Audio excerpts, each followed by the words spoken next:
Hello everyone, my name is Elizabeth Hamlet. I chose to do mashups and how copyrighted law has halted the production of creativity. So in order to understand how mashups and all its legal obligations, it's important to answer the question, how is culture created, how does culture affect music, and what is copyright? The current buzz in the internet world is about mashups and remixes.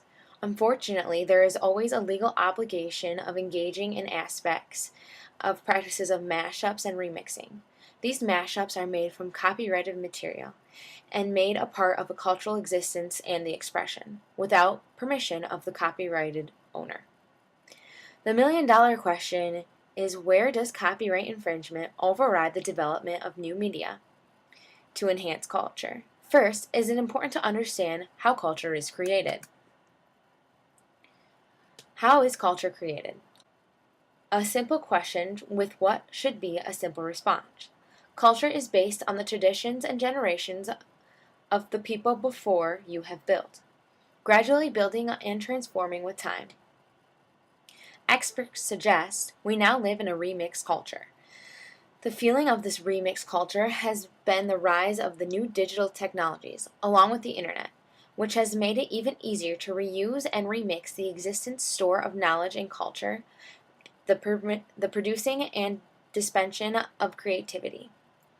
With the rise of technology, is it possible to freeze the development of culture and new ideas?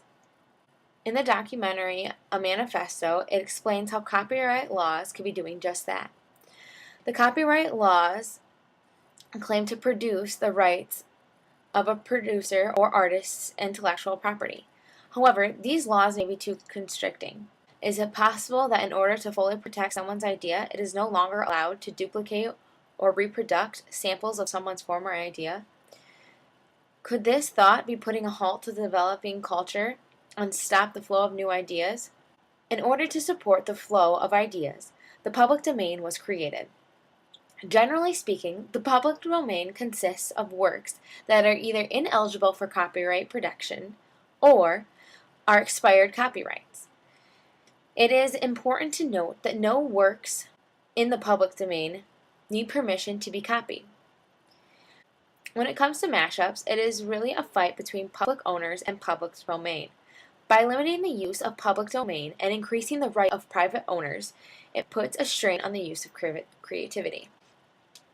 One might say you can't argue creativity when it's based on other people's ideas. However, culture builds from the past. An example of building on the past is artist Muddy Waters.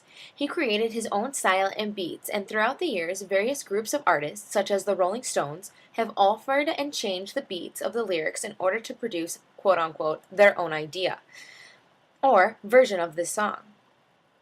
It is like the theory of matter. Matter cannot be created or destroyed, only molded or shaped. It's the same can be applied to music.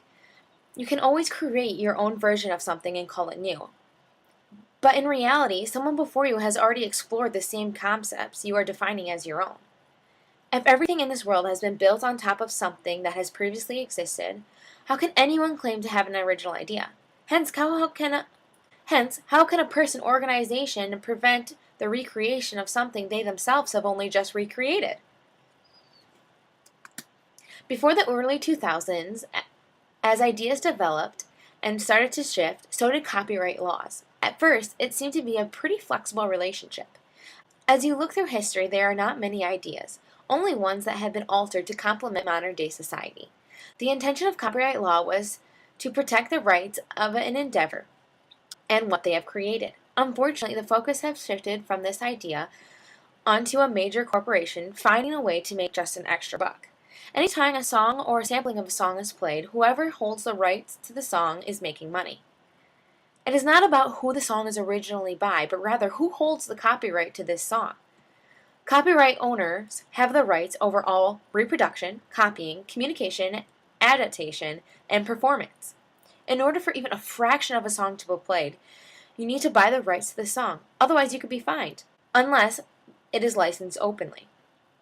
This vigorous process is what is putting a stop to the creative mind and a hold on the revolution of music. This is constricting modern artists to be able to recreate old ideas and develop ideas of their own. Artists like this one here, Girl Talk, who make mashups by sampling music or pulling sections of songs and reconfiguring them to produce new songs.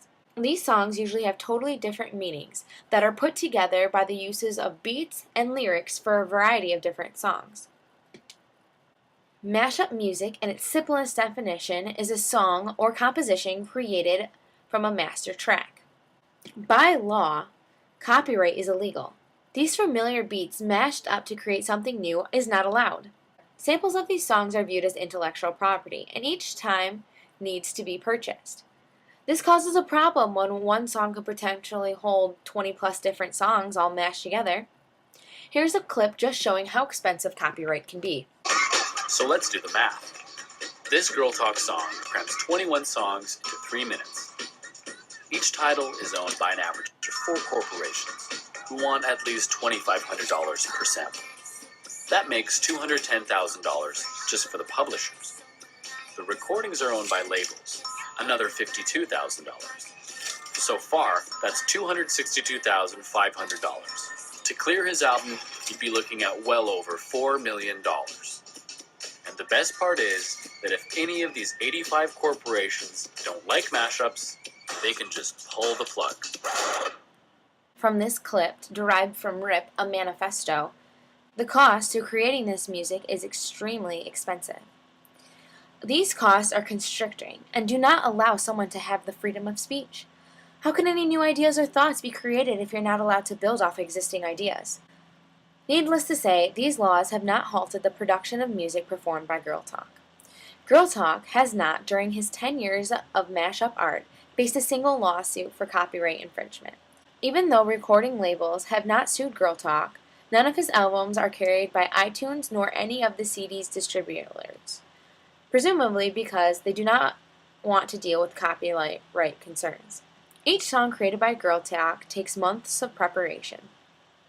For people who do not understand the work that goes into the production of a song, it is important to realize he is not just stealing other people's music. Several months of testing out his ideas during live performance, then several more months of matching up beats and polishing transitions. He estimates that each minute of his album, Feed the Animals, took him about a day to create. 1 minute took him a day to create. There is a science that goes into every song. It is a real art, and to be able to create something original from something existing is really spectacular. If the past always dictates the future, we must build a society that limits the control of the past. One solution of limiting the past would be having a maximum of 10 years before an idea is no longer your own. After the culture around what you originally created has moved on, it is time for a new idea. It is time to move on if an old idea sparks a new one. And if it does, more power to that person. I feel copyright is necessary and to some extent beneficial for an artist. The unfortunate part is it has turned away from that idea and turned to big corporations making money. It would not be fair to create something and have someone else call it their own. That is why originally copyright was put into place. And maybe it would be better if the laws were not so strict. Let's not get the duplication of music, like the ideas of Napster, confused with mashups. Duplication is not creating a new idea, rather stealing and disrespecting the artist's hard work. Napster and mashups are a completely separate idea, and should be treated as such. To use a part of a song to make a new one should be completely fine, and when used to support a new idea and to develop culture around you, it should be looked at as an advancement in life. After all, isn't that how, as a society, we got here today? Thanks everyone for listening about mashups. Here are just some references that I used. If you're really curious about kind of what more is going on, I really highly suggest watching RIP, a Remix Manifesto. I hope everyone has a good day.